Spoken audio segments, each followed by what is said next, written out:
Before we go back to the beginning, a glimpse of where this ends. Two carpenters stand together on a finished timber roof frame, high up, one in a blue work vest, the other in a gray sweater. A bottle passed back and forth between them while they talk. The one in blue holds a sheet of paper and gestures with it as he speaks. The other drinks, listens, smiles. Then he throws a splash of liquid from the bottle out into the air and raises it. An old gesture, part toast and part blessing, spoken over a house that isn't finished yet. This is the Richtfest, the topping out celebration, and everything that gets this building to this point, every log, every joint, every wooden peg, still lies entirely ahead of us. Over 50 historic buildings stand today at the open-air museum, structures that couldn't be kept standing at their original sites. This barn from Oberbreisig is different. The original is gone entirely, so it could only be rebuilt as a copy from documentation and drawings alone.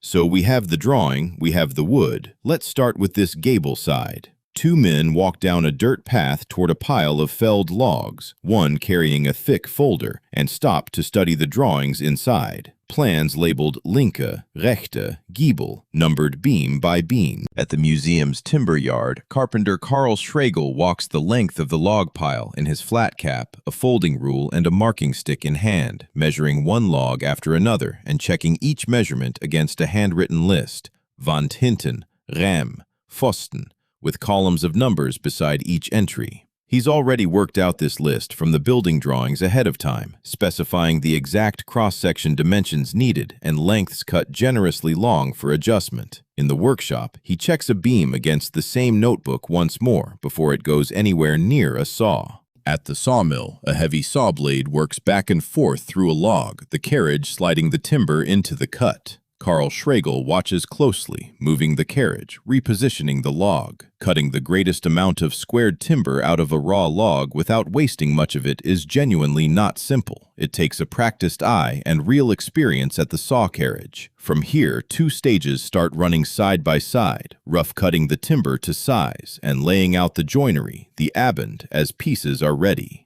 The layout proceeds wall by wall, and by now the carpenters have one whole wall finished, except a handful of horizontal rails still to fit. Reiner Hilger, in a blue plaid shirt, crouches over a beam, positions a long wooden straightedge carefully along the timber, checks the angle twice before committing to it, then draws a clean pencil line down its full length, the straightedge steadying his hand the whole way. He lifts a short, heavy timber block, sets it onto the frame, and aligns it precisely against the marks already drawn, adjusting it a fraction at a time until it sits exactly where the drawing says it should. With a pencil, he adds a Bundzeichen to the piece, a carpenter's mark, scored directly into the wood, a small symbol that will let this exact beam be matched back to its exact place in the frame later, no matter how many similar-looking pieces surround it by then. For the joint itself, Reiner Hilger lays out both halves entirely by hand. Kneeling over one beam, he measures its end with a folding rule and pencil, then marks out a tenon, squaring off the lines with a tri-square held flush against the wood, drawing one clean edge and then the next until the whole shape is boxed in. A moment later, he's marking the matching piece, drawing lines for a mortise this time, flipping the timber over partway through so he can transfer the same lines through to its far face and keep every mark aligned front to back. A small mistake here would only show up much later once the two pieces are supposed to meet. He lifts another beam onto the frame entirely, sets his square against it, and marks out a fresh mortise on this new piece before moving on again. He works methodically down a diagonal brace next, folding rule in hand, marking out its own mortise at the particular angle the joint demands, checking the angle against the drawing more than once before he's satisfied. Every line here matters. Get the layout wrong by even a little, and the finished joint either won't seat properly or will sit loose enough to work its way apart under load, years down the road, long after anyone remembers exactly where the mistake was made. It's slow, exacting, entirely repetitive work, checked and rechecked at every stage before a single cut is even made. Classic hand tools like the Stemmeisen, the mortise chisel, are still very much in daily use here at the museum, exactly as they always were, sitting close at hand throughout the whole layout process, reached for constantly without anyone thinking twice about it. That's not universal across the trade anymore, though.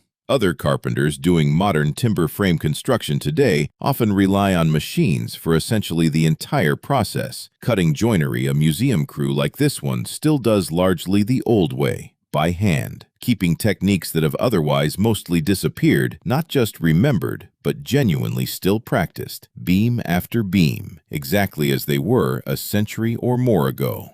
With a beam's rough tenon shape marked, Reiner Hilger cuts along the lines with a circular saw, the blade tracing the pencil marks precisely from one end to the other, then lifts the block, turns it, and sets it down again for a second cut on the opposite face. He sets the saw aside for a mallet and a large chisel instead, striking it hard against the grain to split off a chunk of waste material in one motion, then repeats the same strike on the far side until both faces of the tenon are roughly cleared of everything that doesn't belong. With the basic shape cut, he cleans up the tenon's edges using a Stoßaxt, a heavy push axe, planing and paring the surfaces smooth and perfectly square with long, controlled strokes, checking his work with a critical eye until he's genuinely satisfied with the fit, the same care given to every single joint the finished frame will need, one after another, all day. Chiseling out a mortise hole entirely by hand used to be genuinely exhausting labor. Chisel, mallet, and a great deal of patience, one small bite of wood removed at a time, hour after hour for a single hole. Today, a chain mortiser handles that same job instead. Reiner Hilger positions the machine carefully over the marked outline, and it bites straight down into the timber, sawdust flying steadily as the cutting chain works deeper and deeper into the wood, finishing in a matter of seconds what would once have taken the better part of an afternoon. Once it lifts away, he sweeps the loose sawdust off the beam, flips the whole piece over to empty the hollowed-out hole completely, and finishes the job with a hand chisel anyway, cleaning the mortise's edges crisp and perfectly square. Machine handling the heavy removal, hand tool still doing the final, careful precision work no machine quite manages. This is roughly how the front gable wall is meant to look. With the joinery cut, the frame's individual pieces get test assembled lying flat on the ground, one wall at a time. Far easier and much safer to fit and adjust down here than 30 feet up in the air later. It's careful, coordinated work. 3 men lifting and guiding a heavy beam into the layout together, calling instructions back and forth. A little more. Wait. Stop. Stop. Tapping a mallet against a stubborn joint, easing a piece down a few centimeters at a time until it finally seats cleanly into its mortise. A short brace goes in here, wedged and hammered home by 2 men working closely together. A long diagonal goes in there, 3 men carrying it into position and lowering it carefully into its own weighting joint, adjusting its angle by eye before committing to the final tap of the mallet. Once one section lies flat and complete, the men shift their attention to the next, guiding a suspended beam into place with a crane overhead, one man signaling instructions up to the operator while another braces the beam by hand, using a crowbar to lever a stubborn joint the last few centimeters until the tenon finally slides fully home and a mallet drives it flush against its neighbor. They repeat the same sequence again on the next joint over, and the next after that. Hammer, adjust, lever, hammer again, until the whole section reads true and square from end to end. Piece by piece, wall section by wall section, the flat outline of the barn's frame slowly takes shape across the open ground, laid out exactly as it will eventually stand upright. Every mortise checked, every peg hole still to come, nothing here yet permanent. This lying down assembly is really a dress rehearsal for everything that follows. A chance to catch a joint that doesn't seat quite right, a beam cut a few millimeters short, a mortise angled wrong, while it's still easy to fix from ground level with nothing but a crowbar and a mallet. Once this same frame goes up for real, 30 feet in the air, there won't be room for that kind of correction, so the carpenters take their time here, testing every connection twice before moving on, in no hurry at all despite the sheer number of joints still waiting their turn across the yard.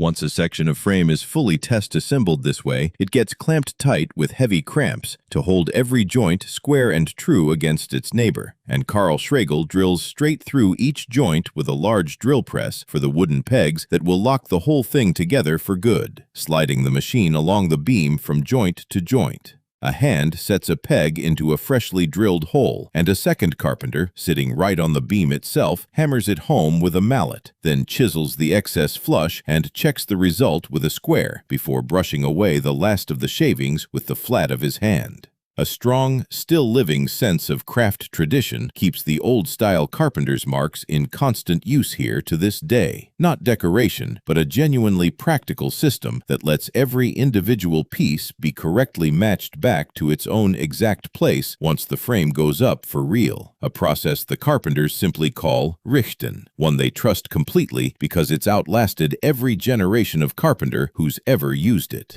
Once the layout and test fitting are finished, the whole assembled frame is taken apart again, piece by numbered piece, and hauled over to the actual building site, where existing half-timbered museum buildings already stand nearby as neighbors, a preview of what this new barn will eventually join once it takes its own place among them. By now, the museum's masons have already surveyed and marked out the site, strung their taut string-line grid to fix the exact building lines, and poured the foundations below ground, ready and waiting for the frame to arrive piece by piece.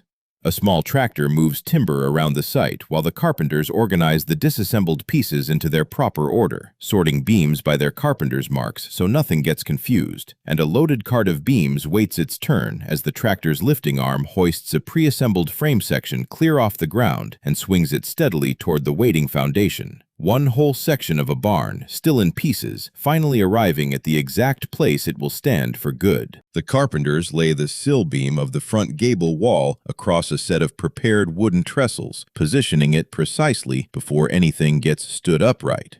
Two men lift a heavy corner post between them, carry it toward the foundation, and set it onto the sill. And with that, the true raising of the gable wall begins. One man steadies the post, guiding its tenon into the waiting mortise, while a second hammers a wooden peg into the joint, striking again and again until it sits flush. Wooden pegs, not iron nails, hold these joints together, exactly as they always traditionally did, for two practical reasons. Suitable wood was already on hand and cost nothing extra, while iron nails were considerably more expensive and harder to come by. Three men lift the next diagonal brace into place and hammer it home together, then move to the next post, carrying it as a team. For the heavier components now, it's the crane truck doing the lifting, instead of bare shoulders, a strap cinched tight around a long beam before it rises smoothly up into the air off the ground.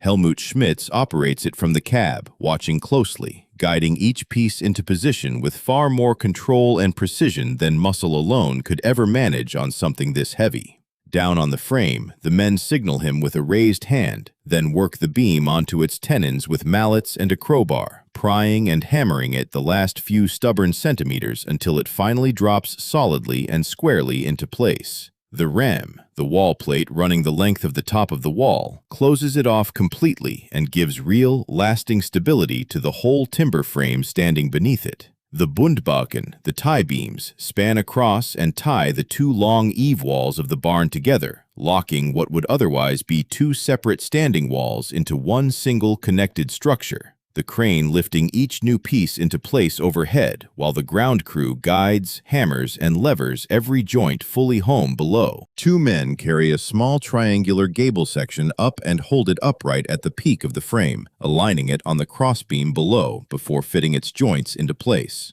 High up now, at real height, three carpenters pass rafters up one at a time to the man already standing on the developing roof, guiding each into position along the slope. With the very last pair of rafters finally set and secured, the house is officially considered gerichtet, raised, plumbed, complete in its basic standing form. Behind the carpenters now lies 6 full months of hard, genuinely intensive work.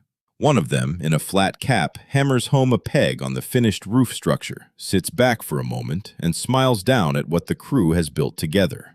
Below, 2 other men are already tying colorful ribbons to a small decorated tree, the Richtbaum, while a small gathered crowd looks on and waits. The tree gets hoisted up on a rope to the man waiting on the roof, who pulls it the rest of the way and fixes it upright at the very peak of the frame, where it will stay through the whole celebration. Helmut Schmitz drives home the actual last wooden peg of the entire build. A man with a mustache stands and reads the old Richtspruch aloud from a sheet of paper, raises a glass once he's finished, and drinks. Then he throws the glass down onto a waiting pile of bricks below, and it shatters, the traditional signal, older than anyone standing there, that the celebration can properly begin. Tables go up right inside the finished timber frame. Workers sit down together to eat and drink. An accordion player works through the crowd. Someone pours shots from a bottle into a row of small glasses. Someone else hands out pieces of Zwiebelkuchen from a big board to everyone seated nearby. 6 months of exacting, careful, mostly silent hand labor finally gets to become, for one afternoon at least, something worth simply sitting down and enjoying together.